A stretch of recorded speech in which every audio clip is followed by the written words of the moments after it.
ತಿರಂಗ ಯಾತ್ರೆಯ ಕುರಿತಂತೆ ಮೈಸೂರು ಕೊಡಗಿನ ಜನಪ್ರಿಯ ಸಂಸದರು, ಮೈಸೂರು ಸಂಸ್ಥಾನದ ಪ್ರತಿನಿಧಿಗಳಂತ ಶ್ರೀಯುತ ಯದುವೀರ್ ಕೃಷ್ಣರಾಜ ಚಾಮರಾಜ ಒಡೆಯರವರು ಒಂದೆರಡು ಮಾತುಗಳನ್ನು ಆಡಬೇಕು ಅಂತ ಹೇಳಿ ಪ್ರಾಸ್ತಾವಿಕವಾಗಿ ಮಾತಾಡಬೇಕು ಅಂತ ಅವ್ರನ್ನ ವಿನಂತಿಯನ್ನು ಮಾಡ್ಕೊತೀನಿ.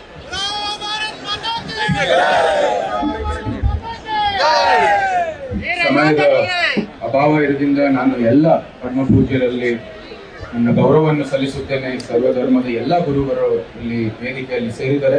ಅವರೆಲ್ಲರಿಗೂ ಕೂಡ ಅವರ ಪಾದಕ್ಕೆ ನನ್ನ ಗೌರವವನ್ನು ಸಲ್ಲಿಸುತ್ತಾ ಇಲ್ಲಿ ಉಪಸ್ಥಿತರಿರುವ ಸಮಸ್ತ ಮೈಸೂರಿನ ನಾಗರಿಕರಿಗೆ, ವಿದ್ಯಾರ್ಥಿಗಳಿಗೆ ವಿಶೇಷವಾಗಿ ನಾನು ಅಭಿನಂದನೆಗಳನ್ನು ಸಲ್ಲಿಸುತ್ತೇನೆ. ಇಷ್ಟು ದೊಡ್ಡ ಸಂಖ್ಯೆಯಲ್ಲಿ ಬಂದು ಈ ಕಾರ್ಯಕ್ರಮವನ್ನು ಯಶಸ್ವಿ ಮಾಡಿದ್ದಕ್ಕೆ ನಿಮಗೆ ಕೃತಜ್ಞತೆಗಳನ್ನು ಸಲ್ಲಿಸುತ್ತಾ, ಈ ಕಾರ್ಯಕ್ರಮ ನಿರ್ದಿಷ್ಟವಾಗಿ ಯಾವುದೇ ಪಕ್ಷ ದೃಷ್ಟಿಯಿಂದ ಅಲ್ಲ, ಯಾವುದೇ ಧರ್ಮ ದೃಷ್ಟಿಯಿಂದ ಅಲ್ಲ, ಯಾವುದೇ ಸಮುದಾಯ ದೃಷ್ಟಿಯಿಂದ ಆಗ್ತಾ ಇಲ್ಲ.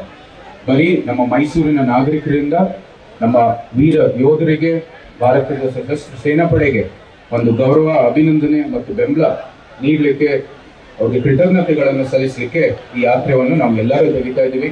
ಇದರಲ್ಲಿ ನಮ್ಗೆಲ್ಲರ ಗುರುಗಳು ಬಂದಿರೋದು ನಮ್ಮೆಲ್ಲರಿಗೂ ಅತ್ಯಂತ ಒಂದು ಸಂತೋಷದ ವಿಚಾರ. ಅವ್ರಿಗೆ ನಿಮ್ಮೆಲ್ಲರ ಪರವಾಗಿ ನಾನು ಕೃತಜ್ಞತೆಗಳನ್ನು ಸಲ್ಲಿಸಲಿಕ್ಕೆ ಇಷ್ಟಪಡ್ತೀನಿ. ನಮ್ಮ ಕಾರ್ಯಕ್ರಮದ ಸಂಘಟಕರಿಗೂ ಸಹ ಇವತ್ತು ಪ್ರತಿಯೊಬ್ಬರು ನಾಗರಿಕರು ಕೂಡ ಇಲ್ಲಿ ಕೈ ಜೋಡಿಸಿದ್ದಾರೆ. ಅನೇಕ ಸಂಘ ಸಂಸ್ಥೆಗಳು ಕೈ ಜೋಡಿಸಿದ್ದಾರೆ. ಎಲ್ಲರೂ ಕೂಡ ಇವತ್ತು ಹೇಳ್ತಾ ಇದ್ದಾರೆ ಇಲ್ಲಿ ಸಮಯ ಆಗೋದಿಲ್ಲ. ಅದಕ್ಕಾಗಿ ಅವರೆಲ್ಲರಿಗೂ ಕೂಡ ನಾನು ಕೃತಜ್ಞತೆಗಳನ್ನು ಸಲ್ಲಿಸುತ್ತೇನೆ.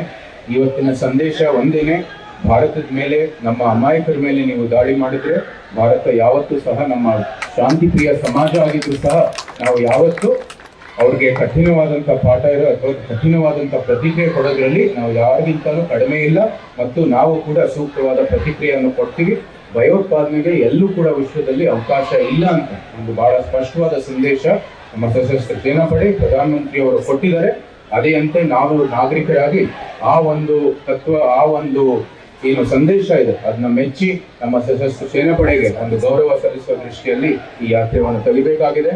ಹೌದು, ಬಿಸಿಲು ಒಂದು ಸ್ವಲ್ಪ ಚೆಕ್ಕಿನ ಇರುತ್ತೆ, ಆದರೂ ಸಹ ನಮ್ಮ ಸೈನಿಕರು ಆ ಗಡಿಯ ರಕ್ಷಣೆಯಲ್ಲಿ, ಸಮಸ್ತ ಭಾರತೀಯ ರಕ್ಷಣೆಯಲ್ಲಿ ಏನೇನು ಅನುಭವಿಸ್ತೇವೆ ಅಂತ ನೀವು ಮನಸ್ಸಿನಲ್ಲಿ ಇಟ್ಕೊಂಡು ಈ ಒಂದು ಕಾರ್ಯಕ್ರಮ ಯಶಸ್ವಿಯಾಗಿ ನಡೆಸಿ ಇವತ್ತು ತಿರಂಗ ಮೈಸೂರಿನಲ್ಲಿ ಪ್ರತಿಯೊಂದು ಕೋಣೆಯಲ್ಲಿ ಕಾಣಬೇಕಾಗಿದೆ. ಯೋಧರಿಗೆ ನಮ್ಮ ಗೌರವವನ್ನು ಸಲ್ಲಿಸಲಿಕ್ಕೆ ಈ ಒಂದು ಕಾರ್ಯಕ್ರಮ ಮಾಡ್ತಾ ಇದ್ದೀವಿ. ಮತ್ತೊಮ್ಮೆ ಎಲ್ಲರಿಗೂ ಕೃತಜ್ಞತೆಗಳು. ನಾವು ಪಕ್ಷದಲ್ಲಿ ಯಾವುದೇ ಕಾರಣಕ್ಕೂ ನಮ್ಮ ಪಕ್ಷದ ಲಾಂಛನೆ ಇರಲಿ, ನಮ್ಮ ಬ್ಯಾನರ್ ಇರಲಿ, ಏನು ತೋರಿಸ್ಕೊತಾ ಇಲ್ಲ. ನಿಮ್ಮ ಕಾರ್ಯಕ್ರಮದ ಸಂಘಟನೆಯಲ್ಲಿ ನಿಮ್ಮ ನಾಗರಿಕರ ಜೊತೆಗೆ ಇದು ಮಾಡಿರೋದು. ನಾವು ನಿಮ್ಮ ಹಿಂದೆ ಬಂದು ನಮ್ಮ ಸೈನಿಕರು ಮುಂದೆ, ಧರ್ಮಗುರುಗಳ ಮುಂದೆ ಇದ್ದು ಎಲ್ಲ ನಾಗರಿಕರು ಹಿಂದೆ, ಮತ್ತೆ ನಾವು ಇದು ಕಾರ್ಯಕರ್ತರಾಗಿ ಹಿಂದೆ ನಾವು ಬರ್ತೀವಿ ಅಂತ ನಿಮ್ಮೆಲ್ಲರಲ್ಲೂ ಹೇಳ್ತಾ, ದಯವಿಟ್ಟು ಎಲ್ಲರೂ ಕಾರ್ಯಕ್ರಮವನ್ನು ಯಶಸ್ವಿ ಮಾಡಲಿಕ್ಕೆ ಮತ್ತೊಮ್ಮೆ ವಿನಂತಿ ಮಾಡ್ತಾ, ಎಲ್ಲರಿಗೂ ನನ್ನ ಕೃತಜ್ಞತೆಗಳು. ನಮ್ಮ ಸಶಸ್ತ್ರ ಸೇನಾಪಡೆ ಅವರ ಎಲ್ಲ ಒಂದು ಉಪಕ್ರಮಗಳು ಇರಲಿ, ಏನೇ ಒಂದು ಆಪರೇಷನ್ ಇರಲಿ, ಯಶಸ್ವಿಯಾಗಿ ನಡೀಲಿ ಅಂತ ಪ್ರಾರ್ಥನೆ ಮಾಡ್ತಾ, ಜೈ ಹಿಂದ್, ಜೈ ಕರ್ನಾಟಕ. ನ್ಯೂಸ್ ಫಸ್ಟ್, ನಿರ್ಭೀತಿಯಿಂದ ನಿಮ್ಮ ಪರವಾಗಿ.